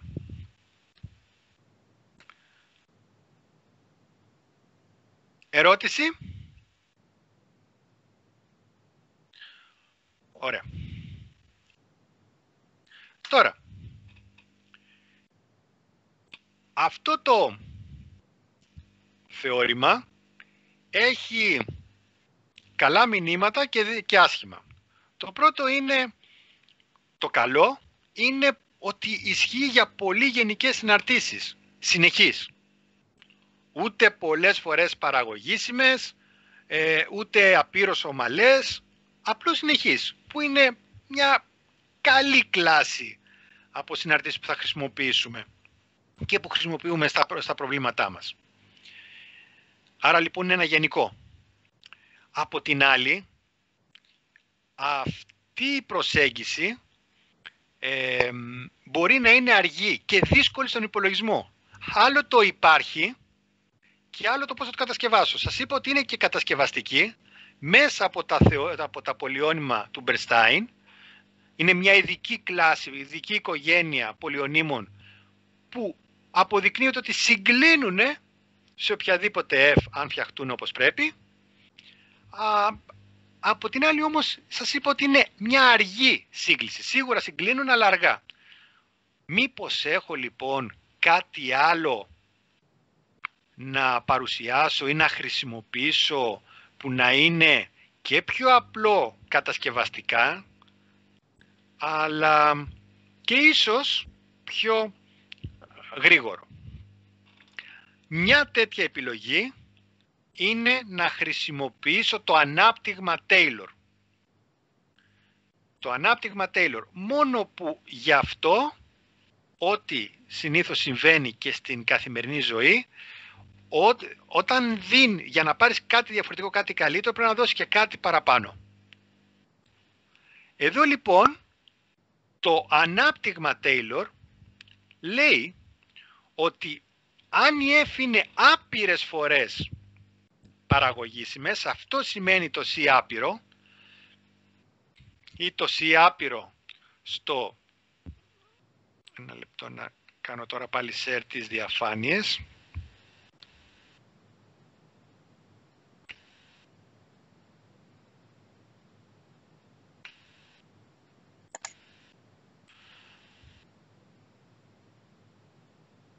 Εάν λοιπόν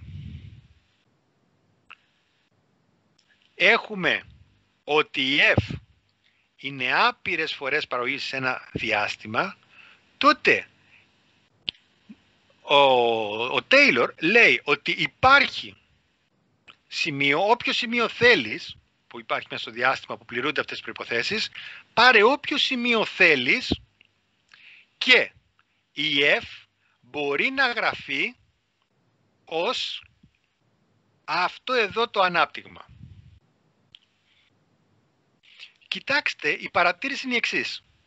Όσο και αν δεν του φαίνεται, αυτό εδώ το ανάπτυγμα είναι, προφανώς είναι μια σειρά.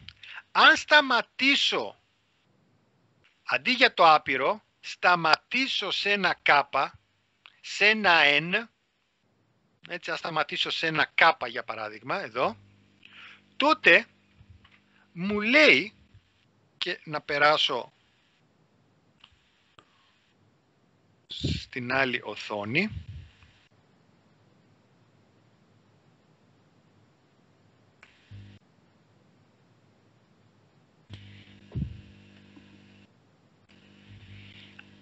τι μου λέει παιδιά, αν σταματήσω λοιπόν, γράψω το f του χ, ότι είναι, τι είναι ότι στην αρχή f μηδενική παράγωγος, στο σημείο χ0, διανύει παραγωγικό, το 0 είναι 1.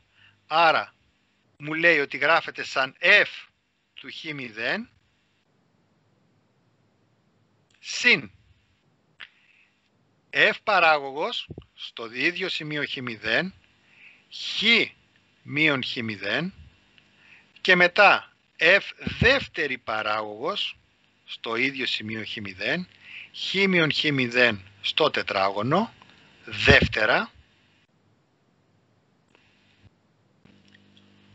καλύτερα να το βάλω το δεύτερα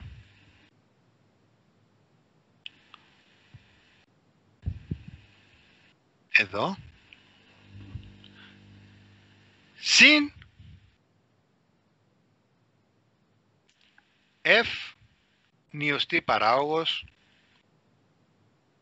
στο ίδιο σημείο χ0, χ μείον χ0 στην n, δια n παραγωγικό, και συνεχίζουμε.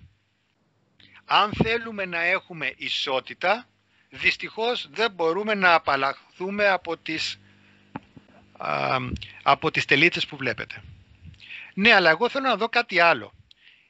Η f του χ, η οποία μπορεί να είναι οποιαδήποτε συνάρτηση, κοιτάξτε τι μορφή παίρνει αν σταματήσω για κάποιο λόγο μέχρι εδώ. Αυτός εδώ είναι ένα σταθερός όρος, f του χ0. Πόσο κάνει f στο σημείο χ0. Ετούτος εδώ όρος έχει μία σταθερά, ετούτην εδώ, f παράγωγος στο χ0, και ένα μονώνυμο, χ μείον χ0. Ο άλλος όρος είναι πάλι ένα συντελεστής με πάλι το χ μείον χ0 στο τετράγωνο. Για να μην πολυλογούμε, μπορώ να το γράψω δηλαδή σι0, όπου το σι0 είναι τούτο εδώ, συν σι1, όπου είναι τούτο εδώ, να το σι1, σι1 χ μείον χ0, συν με τον ίδιο τρόπο σι2, όπου το σι2 είναι όλο τούτο εδώ, χ μείον χ0 στο τετράγωνο, και σι1 χ μείον χ στην n. Φυσικά τότε θα έχω περίπου ίσο εδώ. Γιατί? Διότι σταμάτησα σε ένα συγκεκριμένο βαθμό. Όμως αυτό που θέλω να παρατηρήσετε είναι ότι πλέον οποιαδήποτε συνάρτηση f του χ την έγραψα, αυτό είναι ένα πολυώνυμο βαθμού n. Και αν θέλω να είμαι εντάξει, αφού έκοψα και έχασα, μπορώ να πω ότι αυτό είναι και μία ποσότητα Rn του χ. Τότε έχω ισότητα.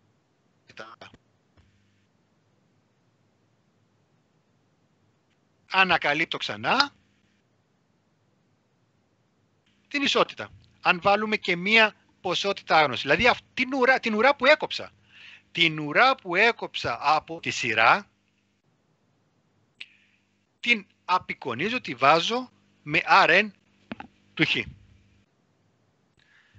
Βλέπετε λοιπόν πως το ανάπτυγμα του Taylor, που μου είναι πρακτικά άχρηστο, θεωρητικά λέει πολλά. Λέει ότι οποιαδήποτε αναλυτική ομαλή συνάρτηση μπορεί να γραφεί σαν δυναμοσειρά. Δηλαδή μπορεί να γραφεί σαν τέτοιας μορφής. Αλλά για μένα, ναι, για τον υπολογιστή συνεχίζει να είναι το ίδιο άχρηστη. Διότι έχει μέσα το άπειρο. Και όπως είπαμε από την πρώτη μας διάλεξη, όλα μας τα προβλήματα ξεκινάνε από αυτήν τη θεώρηση του απείρου, που για τον υπολογιστή είναι ακατανόητη, δυσνόητη, δεν μπορεί να την λάβει υπόψη της. Τι κάνουμε λοιπόν? Μπορούμε κάλλιστα, χρησιμοποιώντας κομμάτι αυτού του τύπου, να πούμε ότι f του χ γράφεται σαν ένα πολυώνυμο πn του χ συν Rn του χ.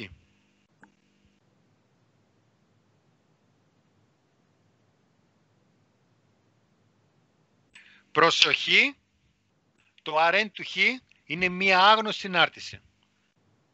Και δεν είναι σχεδόν ποτέ πολυώνυμο αν η F δεν είναι η ίδια πολυώνυμο. Γιατί αλλιώς θα είχα το παράδοξο μια συνάρτηση F που δεν είναι πολυώνυμο να γράφει σαν ένα πολυώνυμο σε ένα πολυώνυμο. Έτσι, κατανοητό λοιπόν ότι η Rn του Χ σχεδόν ποτέ δεν είναι πολυώνυμο. Και είναι άγνωστη. Και κάποιος θα μπορούσε να πει, ωραία, και τώρα τι κάναμε? Είχαμε μια F του Χ που την προσεγγίσαμε ωραία από ένα πολυώνυμο, αλλά υπάρχει κάτι άγνωστο, το Rn του Χ που βάλαμε. Τώρα όμως μπορούμε να σκεφτούμε καλύτερα τι λέγαμε από την αρχή για αυτό το μάθημα. Δεν με νοιάζει ότι θα κάνω σφάλμα, με νοιάζει ο προσδιορισμός του σφάλματος. Δηλαδή να μπορώ να εκτιμήσω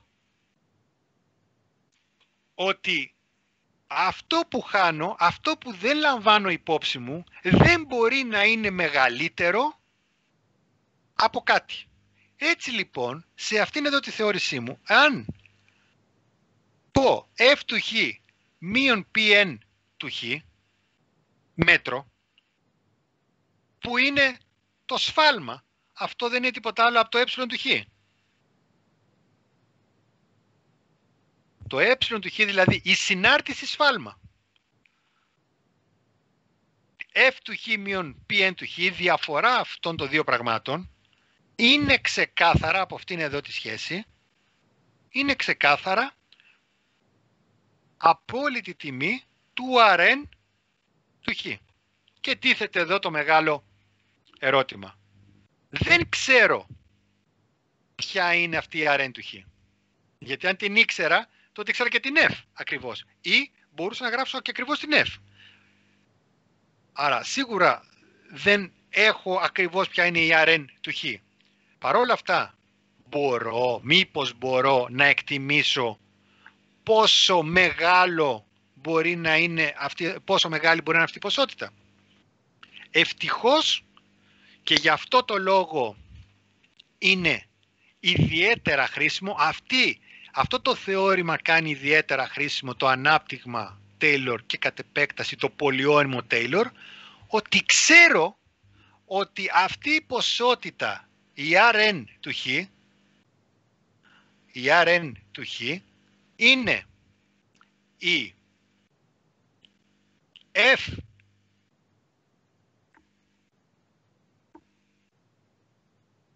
n και 1 παράγωγος σε ένα άγνωστο σημείο ξ, που το ξ βρίσκεται μεταξύ του χ και του χ0, αλλά δεν το ξέρω γιατί έρχεται και αυτό από το θεώρημα μέσης τιμής η απόδειξη, προς n και 1 παραγωγικό,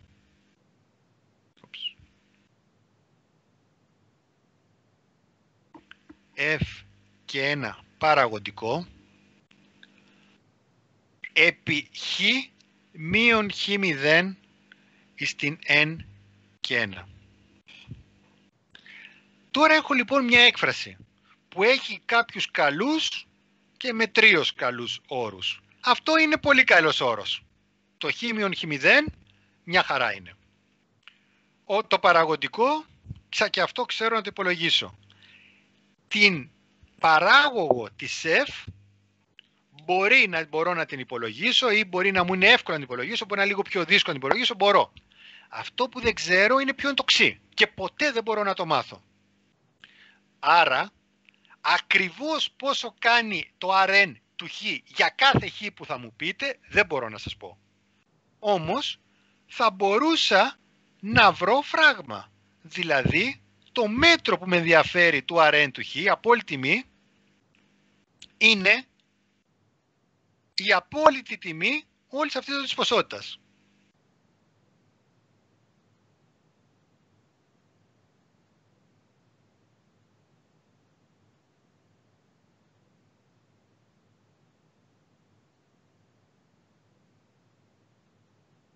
Μένει λοιπόν, αν θέλεις ένα φράγμα, να μου πεις, να βρεις πόσο αυτή η ποσότητα, πόσο μεγάλη μπορεί να είναι. Πρέπει να βρεις το χειρότερο ξ, την χειρότερη περίπτωση όπου χειρότερη περίπτωση τη μεγαλύτερη κατά απόλυτη τιμή που μπορείς να πάρεις για F, N και 1 του ξι, ώστε αν μπορείς να τη φράξεις από ένα M. Αν μπορείς κάτι τέτοιο, τότε μπορώ να έρθω πάνω και να πω, κοίταξε το ε του χ, αν πάρω μέχρι εκεί το N, αυτό δεν θα χάσω περισσότερο. Στη χειρότερη περίπτωση, μπορεί να χάσει και λιγότερο. Στη χειρότερη περίπτωση δεν θα χάσω όμως παραπάνω από M. Έτσι λοιπόν μπορώ να χρησιμοποιήσω αυτό το πολυώνυμο. Φυσικά θα προχωρήσουμε περαιτέρω και θα κάνουμε ασκήσεις πάνω σε αυτό και θα πούμε και άλλα για το πολυώνυμο Taylor και τη χρησιμότητά του. Αυτό που μένει να δούμε είναι μια πρακτική εφαρμογή, θα δούμε και περισσότερα βέβαια στο επόμενο μάθημα, απλώς για να δούμε λίγο οπτικά τι κάνει και να κλείσουμε το μάθημά μας.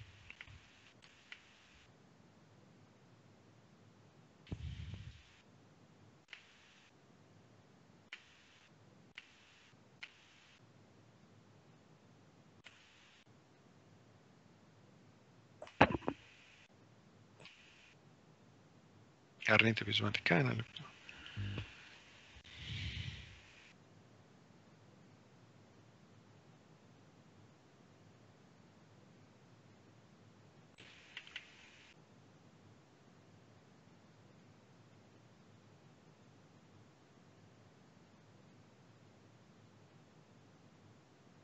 Λοιπόν, πάμε τώρα να δούμε το εξής. Θα κάνω μια πολύ απλή εφαρμογή. Βλέπετε εδώ έχω θεωρήσει σαν F του Χ την ημίτονο Χ. Και εδώ με το P του Χ δημιουργώ το P του Χ δημιουργεί το πολυώνυμο Taylor. Το πολυώνυμο Taylor με κέντρο το 0 και με χρησιμοποιεί μέχρι δεκάτου βαθμού πολυώνυμο. Φτάνει μέχρι δεκάτου βαθμού. Με γκρίζα απόχρωση βλέπετε το πολυώνυμο αυτό ποιο είναι.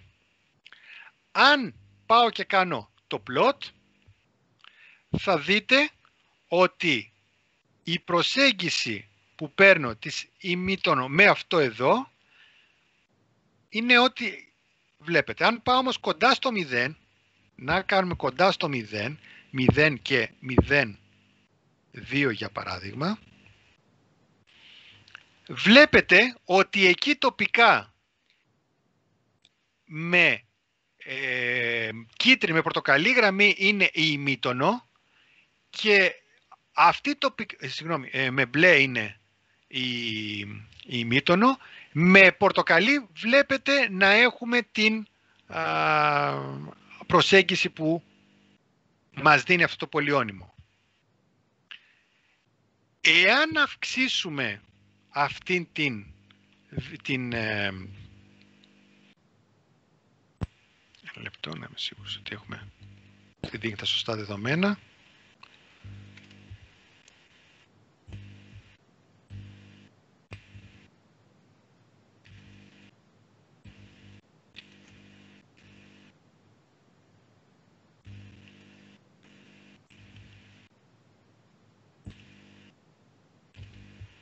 Ωραία, αυτή είναι λοιπόν η ημίτονο με μπλε. Εάν πάρουμε για παράδειγμα την πρώτου βαθμού, ας κατεβάσουμε εδώ πρώτου βαθμού,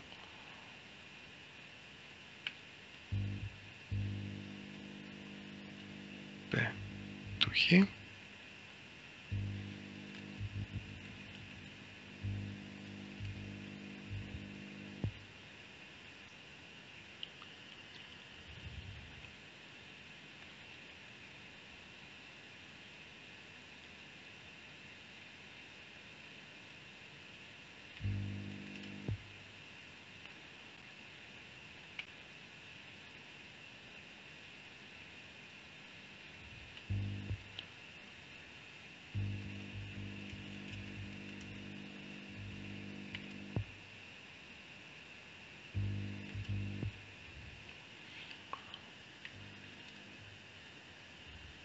Δεν το κάνει απεικόνιση, θα το δούμε.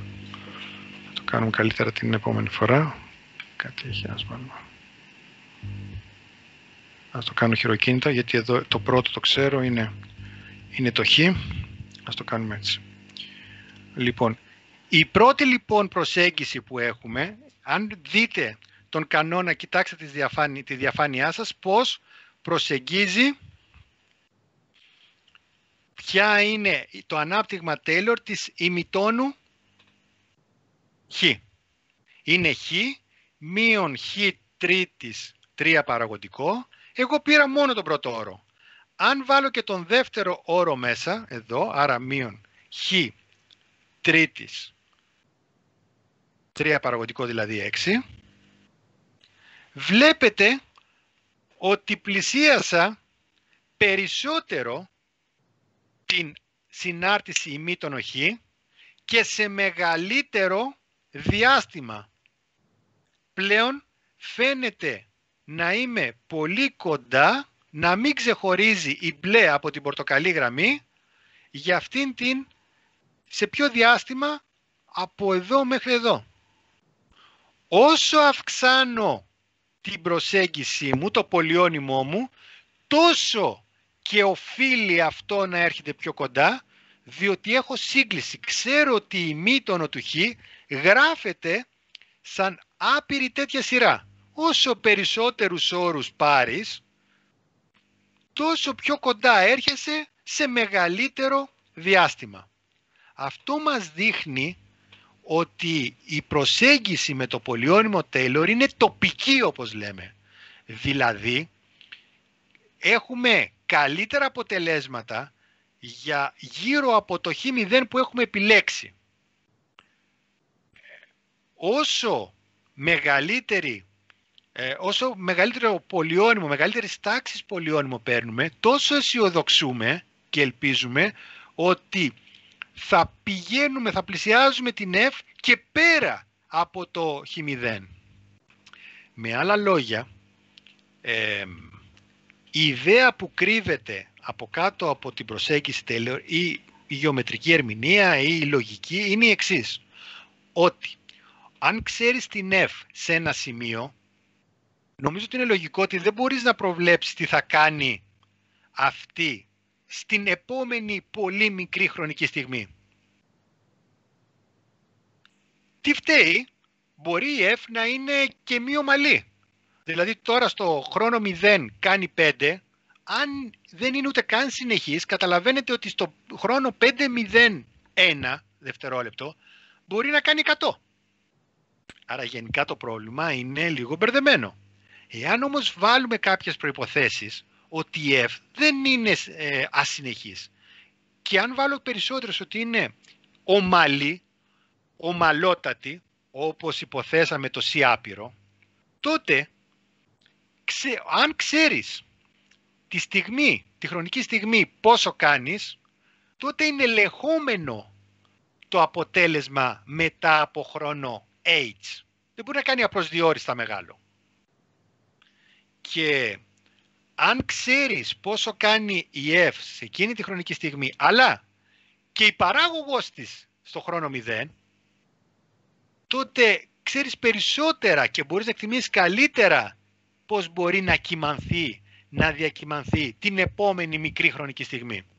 Σκεφτείτε λοιπόν αυτό το παιχνίδι συνεχόμενα και αενάως. Δηλαδή, αν ξέρω και τη δεύτερη παράγωγο και την τρίτη παράγωγο κλπ, βάζω τόσες προϋποθέσεις στην F, στο P, που κατασκευάζω, που θέλει δεν θέλει, θα περάσει από εκεί που περνάει η F. Γιατί την μιμείται.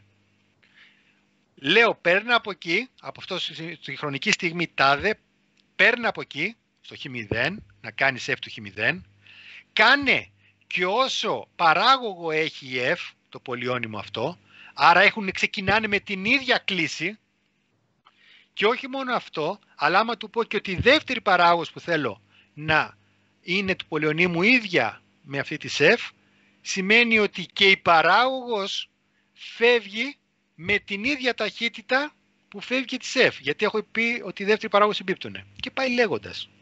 Είναι τόσες λοιπόν οι προϋποθέσεις που αναγκαστικά δεν είναι συμπτωματικό, είναι λογική, που κάνουμε την F, το π να συμπεριφέρεται όπως η π. Ωραία. Εδώ θα ολοκληρώσουμε το σημερινό μάθημα και θα απαντήσω σε όσους έχουν στείλει κάποιο μήνυμα. Θα κοιτάξω τώρα τα μηνύματά σας για να τα απαντήσω. Οι υπόλοιποι μπορείτε να κλείσετε.